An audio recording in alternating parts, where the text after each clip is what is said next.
Hi, Mark Diaz here for 2danimation101.com. In this lesson, I'm gonna show you how to prepare the image of any painting to use it for animation. Okay, so what we have is this. We have the image of the Mona Lisa, right? So the end result we want is to have this image separated into three elements. The three elements we're gonna need are, one is gonna be the body with no head. Okay, so we want the head to be separated. So another element is gonna be the head. So we can add that special effect of the head moving. Okay, and the fourth element is gonna be the background. As you can see in the animation, the character can move a little bit and we can see a little bit of the background behind her. And for that, we need to be able to have the background in a different layer. So it should be something like this. This is the end result. This would be, let me disable the original drawing. And then look, we have the Mona Lisa separated. Can you see? I removed the background. And not only that, but I have the head in a separate layer. But look what I did with the body. Why? Because I want this character to be able to rotate the head and even do a little bit of this, right? Without looking super duper weird. And the other thing is that I need the background to have to give me a little bit of space if this character moves. Look, let me disable this. Can you see? This, if I just see it like that, it looks horrible, right? But if I have the Mona Lisa and she moves a little bit, you cannot tell the difference. So you want to do something like that. So in this lesson, I'm gonna show you how to prepare those three images. Let's get it started. If you want to follow along, you can go to the project files, then go to the Photoshop folder and open the PSD. If you have Krita can also open a PSD. Okay, so just so you know, I don't use all the softwares. I only use Photoshop. So if you have any questions on how to do any of this in Krita, I don't know. So I'm sorry about that. I had one email from one student like, hey, you know everything about every software. How can I do this in Affinity? I was like, actually, no, I don't know how to use Affinity. I only use Photoshop. So find your own way to do everything I'm gonna teach you here in your own software, or just get Photoshop. So let's get it started. In here, what I'm gonna do with this file, the first thing I'm gonna do is just hide these three. Those are the end result. Right now I only have the background.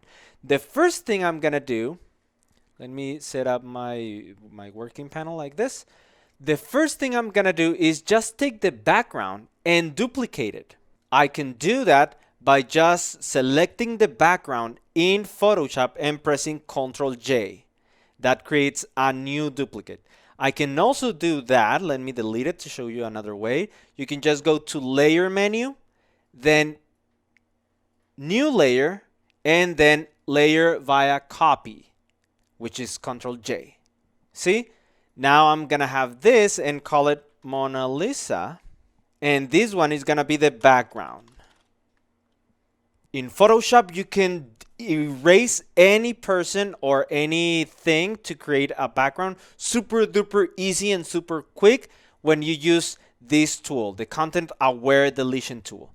So right now, I have the Mona Lisa background, the layer I just created, and I have the Move tool selected, right? So what I'm gonna do is I'm gonna do the Lasso tool, is the third one.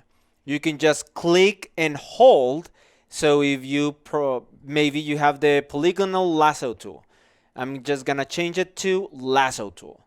And with the mouse, I'm not using my Wacom. With the mouse, I can just select the Mona Lisa right here.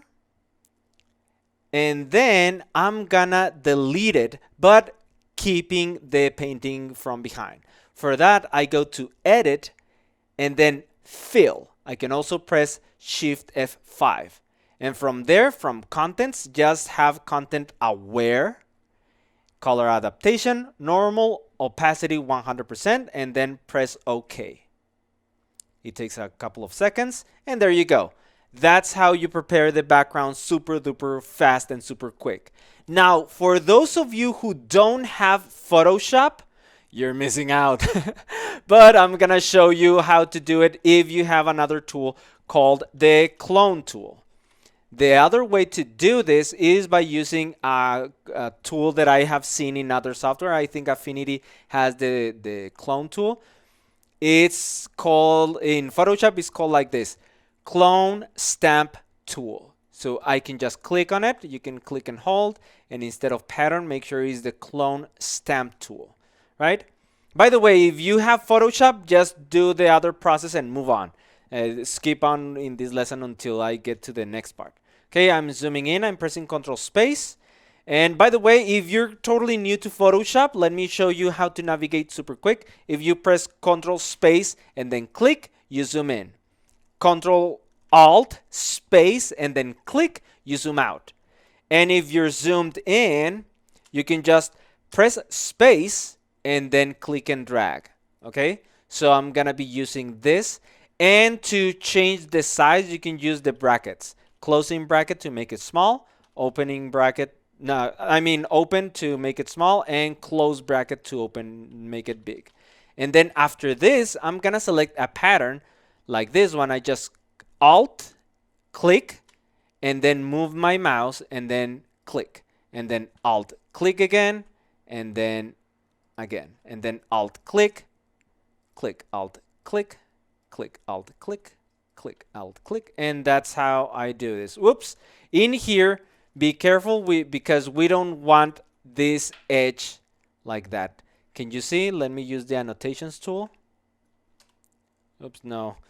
But I don't. Can you see this? The edge of the image is wrong. So make sure that you don't have that selected. I'm doing this. Very good. And then click, and then click, click, and you keep doing that again and again and again until you have something like this. That's what I did here. Okay, I did it manually to show you it can be done.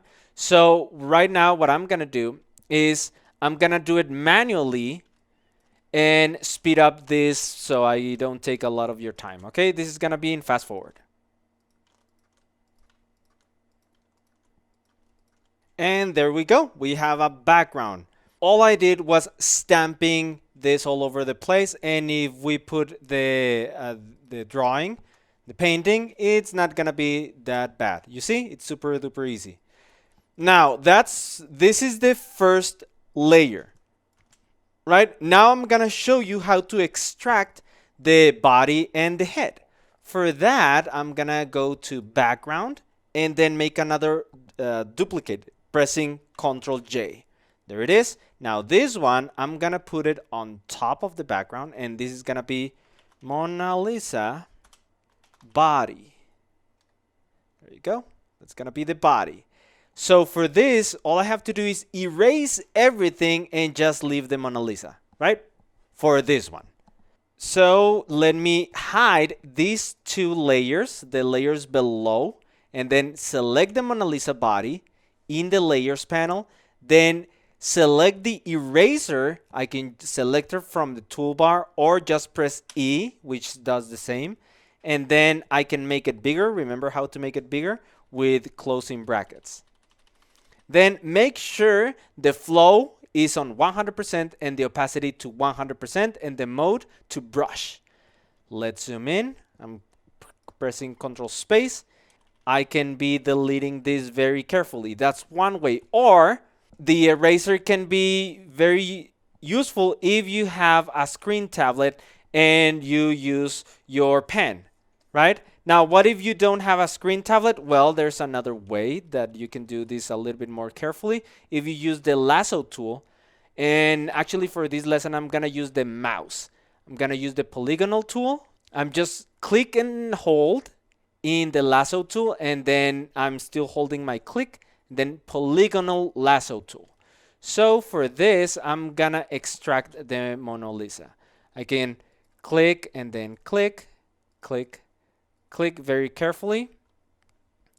And I can even zoom in. I can press Control Space and then zoom in a little bit more, and then keep with the clicking. I'm gonna fast forward this so I don't take much of your time. By the way, a little note, when you're doing this, you can also press space and then click and drag and then keep going with your extraction. And for circles, make sure you don't do this super lazy. Like that is very lazy.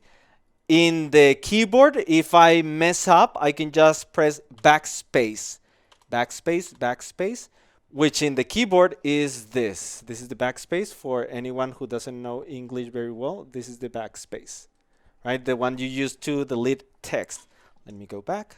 And in here, I move the screen a little bit. Whoops. Backspace. And then let me continue in fast forward.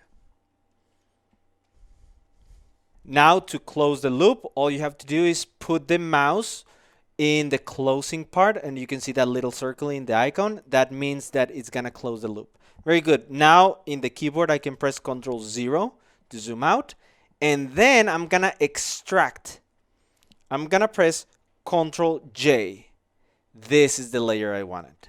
You see? Very good, very nice. Can just take, I'm actually gonna do a double click on the layer name, copy, and then delete it, and then name layer 1 as Mona Lisa body. There you go. So now I have the Mona Lisa, but the problem is that this layer has the body and the head. So what I'm gonna do now is from this layer, I'm gonna extract the head. Now, for this, you need to think of this, of the image as a character who's gonna be doing this. Maybe you need your character to rotate the head like this. If you don't need it, just put it in there anyway, just in case in the animation you get a little bit creative. So for that, we need to decide from where do you rotate the face. Some people put the rotation from here, from the chin, and that is incorrect. It's actually the part where the neck is connected to the head. So anatomically, it's around here, okay? So in the painting, the connection of the neck and the head is gonna be around here, okay? So for this, I need a little bit of margin. I'm gonna leave it like so, like this, okay? All of this is gonna be the body, and the head is gonna be this. Right? I'm gonna cut there. So let's do that. Let's do an extraction of the head. For that, I go to the tools panel, click and hold, and then select the lasso tool. And then, well, actually, no, I'm doing this with the mouse in case you don't have a screen tablet. Okay, so let's do this. I'm gonna just start by zooming in a little bit, and then click. And then I'm gonna be clicking very, very carefully and do this actually in fast forward. There you go. Now you can close the loop by doing it as we did, or just double click. I'm gonna do a double click this far. There you go. Now I press Ctrl-J. I can press Ctrl-J, or you can also go to layer, new layer, and then layer via copy. There you go. This one. So now I have a copy in here. This is gonna be the head. And then actually I'm gonna delete the previous layers. These three. You can just click and then shift, then select the top one and then press delete. There you go. Now I have the head, okay? And what I want is to delete the parts of the head that for the body. Let me just rename the top layer so I don't get confused as Mona Lisa head.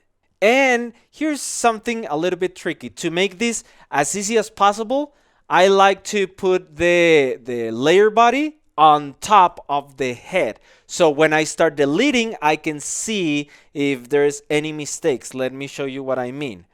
If I take the Mona Lisa body and I put it on top, and then I take the eraser, I can just press letter E, or you can also take the eraser from the tools panel, and I start deleting from here, hey, this is gonna be a mistake because the picture is not gonna come along very, very pretty. So here's something I like to do. I like to take the Mona Lisa body, and then in the opacity, I like to make it a little bit invisible like that, so I can clearly see the connection between the two. And then what I can do, well, actually, I usually do this with my screen tablet. But if you have no screen tablet, that would be cheating. Because for me, it's super easy. Because I can just take do it with my Cintiq. But in case you don't have a screen tablet, let me do everything with the mouse. Let's do that. And for that, instead of doing with the eraser, I'm gonna use the polygonal tool.